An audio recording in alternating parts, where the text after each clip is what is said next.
कैसे हैं दोस्तों।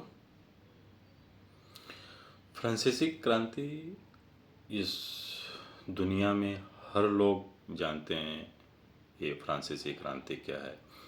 अगर हिस्ट्री का स्टूडेंट है वो भी जानता हो, अगर आम इंसान है वो भी जानता है, लेकिन सब ये नहीं जानता है उसके अंदर की उसके पीछे की कहानी क्या है। तो फ्रांसीसी क्रांति के बारे में हमें आज नहीं डिस्कस करना है, हमें उससे निकले हुए जो टेरर है उसके बारे में बताना है, उसका जो क्या रिजल्ट है थोड़े उसके बारे में हमें डिस्कस करनी है।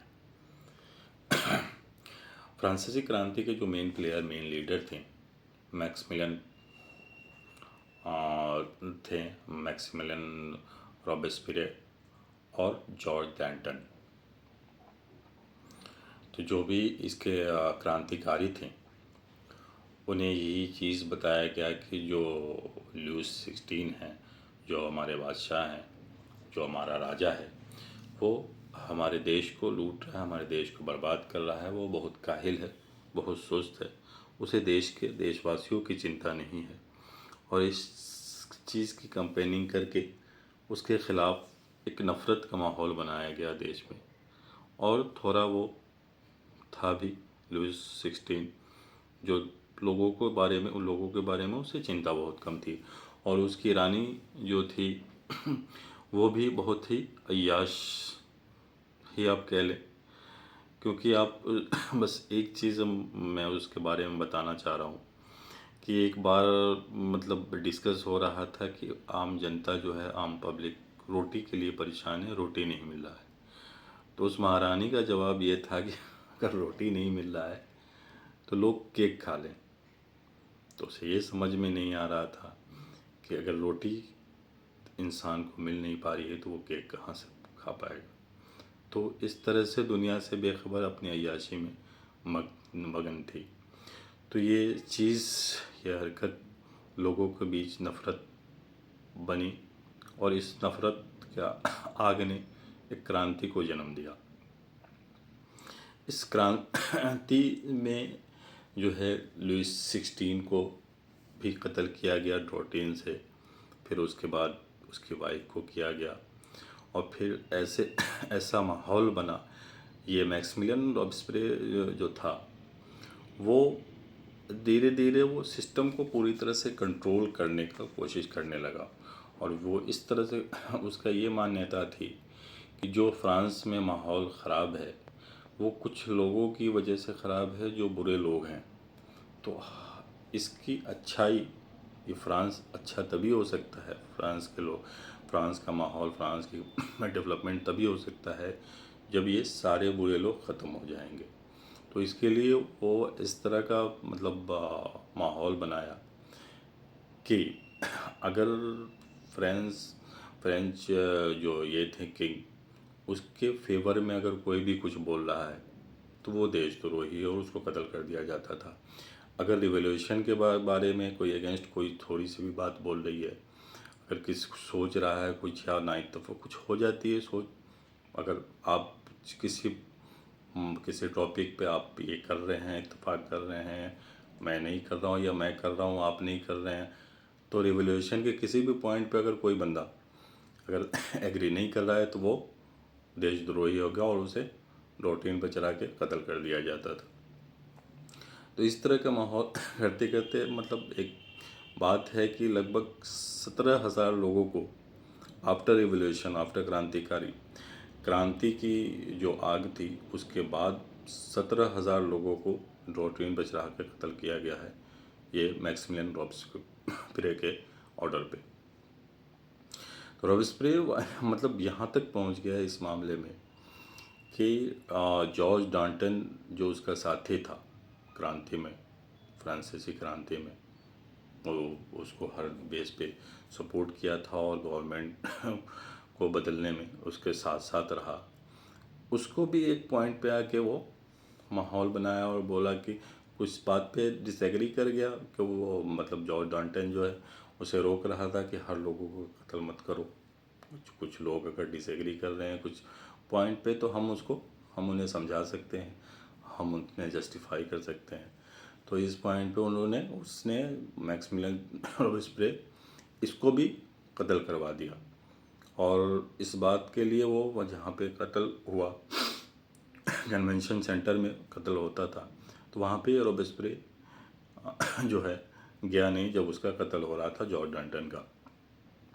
जॉर्ज डंटन के कत्ल के बाद फिर हाँ एक दिन कन्वेंशन सेंटर में रॉबेस्पियर आया और कहा कि हमारे पास कुछ ऐसे बंदों की लिस्ट है जो इनकलाब रेवोल्यूशन के अगेंस्ट सोचते हैं, वो देशद्रोही हैं, ठीक है, एंटी नेशनलिस्ट हैं, तो उन्हें भी हम कत्ल किया जाएगा, उनके भी कत्ल का ऑर्डर दिया जाएगा, क्योंकि उन्हें अगर वो ज़िंदा रहें तो वो देश के लिए, रिवोल्यूशन के लिए हमारे ख़तरा है। ये बात सुन के जो कन्वेंशन के अंदर के बंदे थे, लोग थे, वो तो लिस्ट वो बताया नहीं कि उस लिस्ट में कौन कौन है, उसमें नाम नहीं बताया। तो ऐसे ही इसके रॉबेस्पियर के टेरर से सब लोग परेशान थे। तो सब लोग ये सोचने लगे कहीं हमारा नाम तो नहीं है, कहीं हमारा नाम तो नहीं है इस लिस्ट में, कहीं हमें तो अब ऑर्डर नहीं है, मौत का ऑर्डर नहीं मिल जाएगा। तो जब दूसरे दिन रॉबेस्पियर फिर दोबारा आया तो सारे कन्वेंशन वाले प्लानिंग करके ये इस चीज़ का बोलने लगे कि ये रॉबेस्पियर ही देशद्रोही है, ये गद्दार है, ये एंटी नेशनलिस्ट है, ये देश को परेशान कर रहा और इसे पकड़ लो। इस तरह से उसको पकड़ के फिर एक दिन उसको 2 दिन जेल में रखा गया, फिर उसको कत्ल कर दिया गया। तो रिवॉल्यूशन के बारे में एक बात आती है, क्रांति के बारे में, क्रांति अपनी ही औलाद को खा जाती है। तो ये बात वहाँ पे ये होती है, क्योंकि फ्रांस की क्रांति जो शुरुआत हुई थी इस बात से शुरू हुई थी कि जो देश राजा का जो टेरर है, राजा का जो, इसको ख़त्म करके आम लोगों को राज आएगा, आम लोगों की सुखी आएगी, आम लोगों के अच्छे दिन आएंगे। आम लोग जो आम जनता है देश के राज में, देश के सिस्टम को चलाने में आज़ादी से अपीयर हो पाएंगे, भाग ले पाएंगे। लेकिन वो चीज़ अगले 5 साल तक लगभग नहीं हो पाया, जब तक रॉबेस्पियर की मौत नहीं हुई। तो ये तो है फ्रांसीसी क्रांति का एक छोटा मोटा इतिहास जो कंक्लूज़न है। और हमारे देश में, हिंदुस्तान में, एक ख्वाब ऐसे ही आया था 2012 में, अच्छे दिन का, जो मोदी जी ने दिया था देशवासियों को। 2012 में जब मोदी जी 2014 के इलेक्शन के लिए कैंपेन करने जाते थे, तो मोदी जी कहते थे अच्छे दिन, और उधर से जो मतलब लाखों की भीड़ थी वह जवाब देती थी आएंगे। तो गूंज सी आती थी, गूंज सी उड़ जाती थी पूरे माहौल में, और हर जगह अच्छे दिन का एक जो नारा था गूंजता रहता था। और इस ख्वाब में, इस बात में बहुत सारी चीज़ मोदी जी ने लॉन्च किया, बहुत सारे सिस्टम को लॉन्च किया, बहुत सारे मतलब ओपनिंग किया, प्रपोज़ल की दिया, प्रपोज़ल को सिस्टम में लाने के लिए बहुत सारी ओपनिंग की, ठीक है। कुछ चीज़ सिस्टम में आया, कुछ चीज़ नहीं आया। उसमें जो मोदी जी के बैक का इतिहास था वो भी मोदी जी के साथ साथ आया। तो मोदी जी को कुछ लोग जो थे इसलिए मतलब सपोर्ट करते थे जो मोदी जी का इतिहास था। उन्हें लगता था कि जो मोदी जी ने गुजरात में किया है वो चीज़ साथ साथ मोदी जी के चलेगा, और उस ख्वाब में ही मोदी जी का सपोर्ट करते रहें। और मोदी जी के लिए हर तरफ एक माहौल है, ऐसा माहौल था बना हुआ अभी तक कि मोदी जी के ख़िलाफ़ अगर कोई बोल रहा है तो वो देश के ख़िलाफ़ बोल रहा है। जैसे वहाँ पे था फ्रांस में कि क्रांति के ख़िलाफ़ अगर कोई बोल रहा है, अगर क्रांति किसी पॉइंट पे अगर डिसएग्री कर रहा है कोई, तो वो देश के ख़िलाफ़ हो रहा है। तो ये चीज़ यहाँ पे भी थी। तो उसमें जो कुछ ऐसे लोग भी सपोर्ट कर रहे थे जो कुछ पॉइंट पे कुछ कम्युनिटी के अगेंस्ट में या कुछ सुपीरियरिटी अपने आप फील कराने के लिए एक माहौल बनाने की कोशिश करने वाले लोग भी थे। तो इस चीज़ के रिजल्ट में कुछ ऐसा माहौल बना एक देश में एक पॉइंट पे कि जो दलित हैं उन पे पेशाब कर दिया जाता है। जो दलित की बेटी को रेप करके बीच रास्ते में सड़क पे पैर पे लटका दी जाती है और उसका एक आम सा रिएक्शन होता है। ठीक है, दलित ऑफिसर है अगर, तो उसको अपने शादी में घोड़ी पे चढ़ने के लिए जो ठाकुरों और आम लोगों से डर से पुलिस की पूरी जत्था बुलाना पड़ता है अपने साथ साथ कि जो ऊंचे जाति के लोग हैं उससे बुरा मान के कुछ परेशान न करें, कुछ मारपीट न करें। एक ऐसा माहौल सा बना हुआ है इस देश में। और छोटी छोटी बहुत सारी ऐसी छोटी छोटी चीज़ है कि लोगों को, कुछ लोग ऐसे हैं कि डरे हुए हैं। ठीक है, कुछ कानून ऐसे भी बनते हैं जो दोनों तरफ से होना चाहिए। जैसे मान के चलिए किसी देश में अगर 4 धर्म है, 4 रिलीजन है,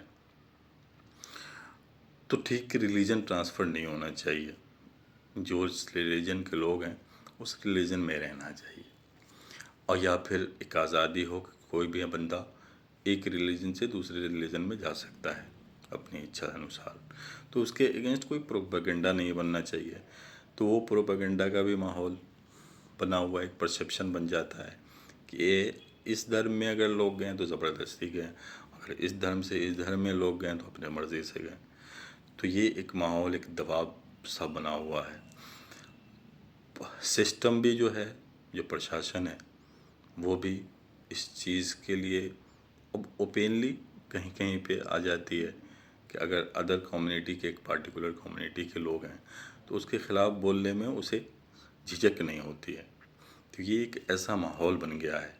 ठीक है, एक वही ख्वाब, उस ख्वाब के सहारे जो चले थे हम अच्छे दिन के, उस अच्छे दिन में ऐसे ऐसे चीज़ बीच में आ रही है कि वो लोगों को मुश्किलों में डाले जा रही है।